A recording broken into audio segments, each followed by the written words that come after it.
everyone, it's Hannah Fletcher. Joining me, I have Jessica Morris. Jessica, I am such a huge fan. I am so excited to be able to speak with you today. Now, I have a couple of different points that I want to obviously speak to you about and get to know you on a deeper level. But first of all, I want to kind of learn about your story. And I'm curious to know where your acting journey began for you. At what age did you find out that this was something that you wanted to do for what ultimately would end up being the rest of your life? I'd love for you to share your story. Well, I would love to as well. Thank you for having me. And that's really sweet of you to say that you're a fan. I was always really shy as a kid, and I still kind of am sometimes with new people.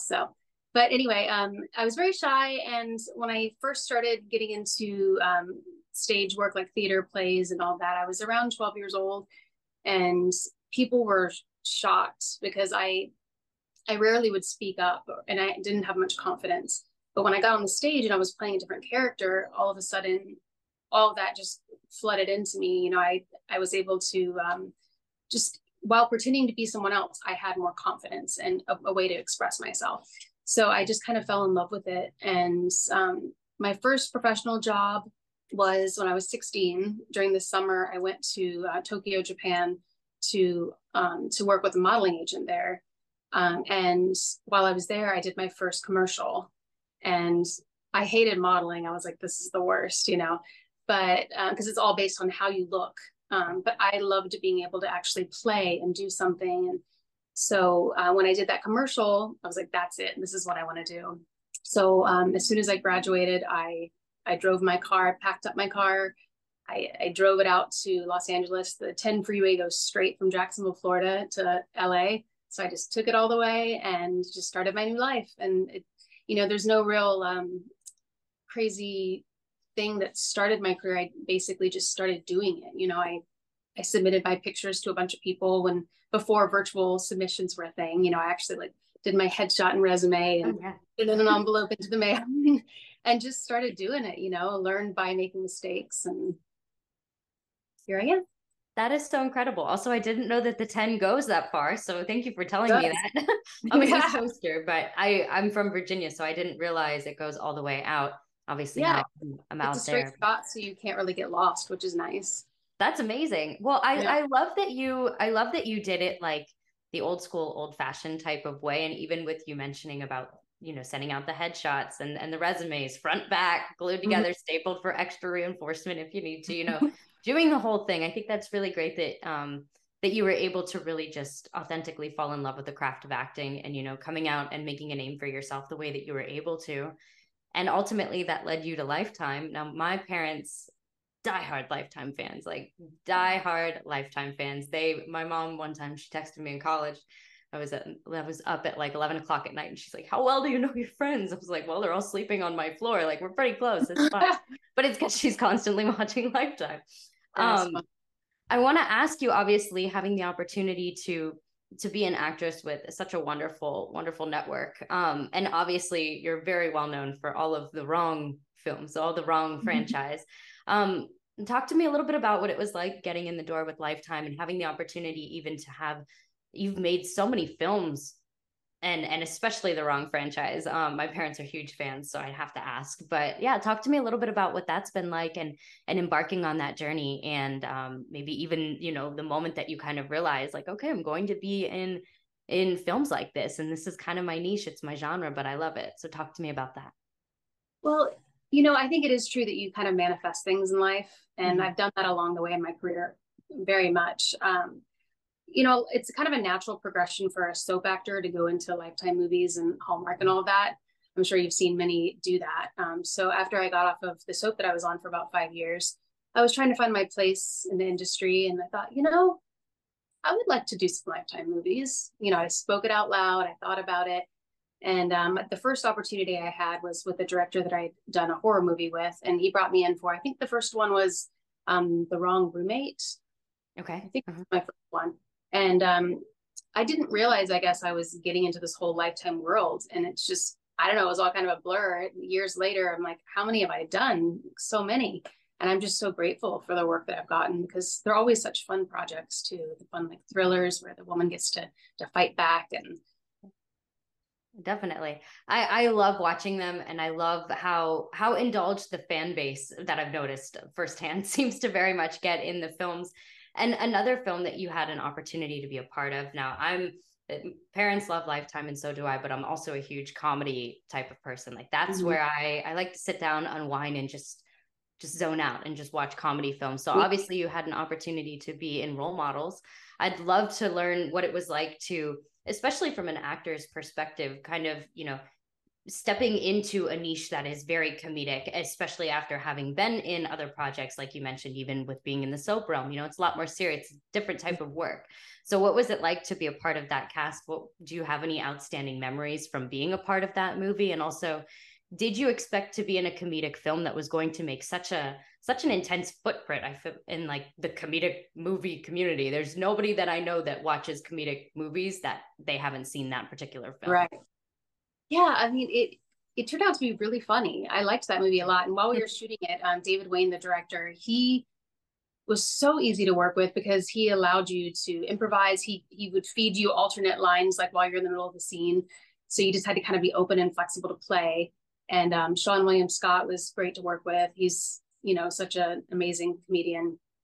And yeah, I think back to the audition process though, and I don't think it would have been okay at this day and age, the way that things are now, because when I did have to like take my top off in the role, and which I'm fine with my body, that's not a big deal. But when I think back to the audition process for the second callback, I was just reading the lines, doing the scenes, but for the second callback, I had to go in, and there was this office building with a bunch of men in suits, basically, and I had to go in, do the scene, and then basically just show them my breasts.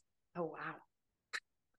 And like, I kind of get it because they wanted to make sure it looked good for the camera, but I just feel like that would not be okay now. They would have been like, no, you can't go in there and you can't ask her to take her top down in this room.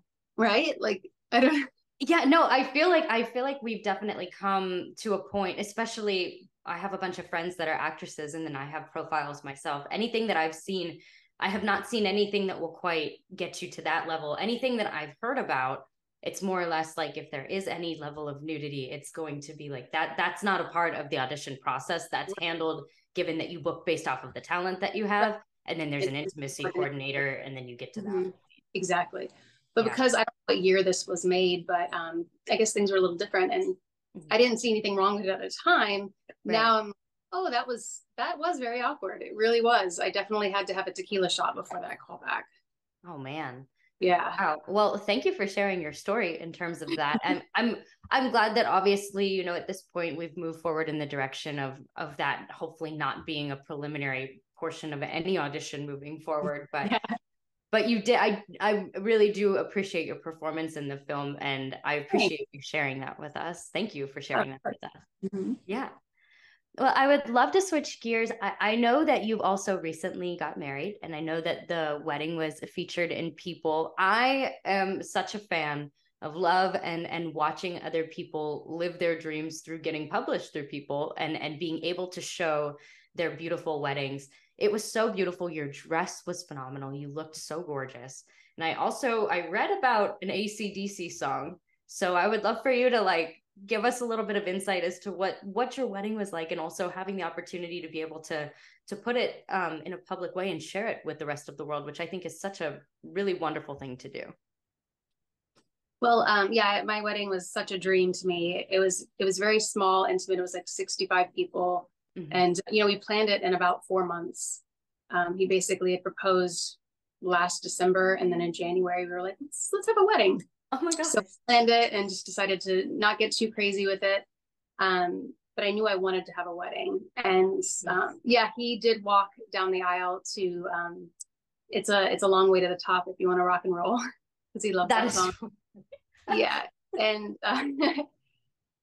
to have it publicized was great too, because we were at the point in our relationship, we had a lot of, ups and downs to get where we are now.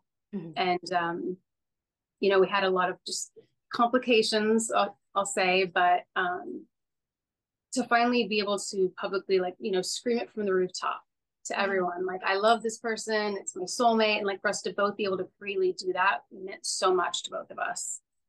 That is so beautiful. I love that you guys took that approach. And like you said, I mean, you're able to share that with everybody and you're able to be like, this is my person. I think that's so lovely. And I love the fact that it was an intimate wedding as well. And you guys had that moment with each other and with your close knit family and friends. And that then you chose to be able to share what you wanted to as well. I think I love that level of privacy. And I love that level of control as well. I think that that's extremely, extremely admirable. Thanks. Yeah, of course. And I want to ask you, I know that you have an upcoming project. I don't want you to give any spoilers or anything like that away. Just tease anything that you can. I'm not here to put you in the hot seat, but I know that you have an upcoming project that you've worked with Tom Six on. So whatever you would like to share, whatever you can share, I would love to give you the floor to be able to do so, to start to get that going and promoting it to our audience and to your audience as well. Sure. It's called the Onanya Club, which is like a biblical term for masturbation. It's, you know, Tom Six has very, I don't know what the word would be, but very risque type films, like The Human Centipede caused a lot of different feelings in people. This one is a group of high society women in Los Angeles who have something called Schadenfreude. It's like a German kind of disorder that's makes you get pleasure from other people's pain. Oh, okay.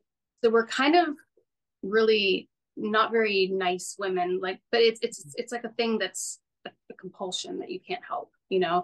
And so I played the character of this woman who's this nice Catholic wife and mom who all of a sudden starts having these feelings come up, and she finds a group of like-minded women. And then in that group setting, the women go to further and further lengths to try to please themselves by creating pain in other people. Yeah, it gets pretty ugly. Oh, wow. I had chills when I was shooting some of the scenes. I was like, I can't even believe I'm doing this, but it's acting. It's just acting. This is not me. Right. Yeah. Was there anything in particular that drew you to the project? Was it the like far out concept? Was it working with Tom Six, the character, or was there anything in particular for you that drew you to this project? I think both. I mean, I was interested in meeting him and getting to know him and working with him. And also it was kind of cool because we had like an outline of the movie, but we basically didn't have a whole script. Like, we shot the whole thing improvised, which I'd never done before. And I was terrified to do this. But yeah, I would get together with the actor, my scene partner. We would discuss where we wanted the scene to go. And then we would just kind of wing it. That's really neat. I was really scared, but I found it incredibly freeing. You can't not be present in the moment when you don't even have written lines to fall back on. You just have to be there and react as if you would react. That's actually really fascinating, especially with such a unique concept like that. I'd be in the same boat as you. I'd be like kind of very, very wary and borderline a little bit terrified up front. Yeah. But I think that would be the ultimate challenge. And I'm sure it was very cathartic for you from an acting standpoint as well, to be able to really just kind of like surrender and just succumb to that process. And obviously relying on your castmates as well.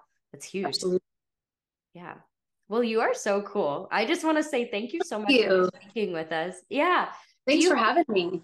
Absolutely. Do you have any piece of advice for anybody who might be an aspiring actor, actress at home, and they're looking to have the guts to be able to get on their metaphorical tent and drive all the way out to LA and do exactly what you did and establish a career like you did? Do you have any piece of advice for those sitting at home that might be wanting to do that, but maybe don't have the ability, or maybe you're just flat out scared and they don't know where to start? What would that one piece of advice be for you, for them? I mean, I don't know if it's just one piece of advice. There's so much that I've learned over the years.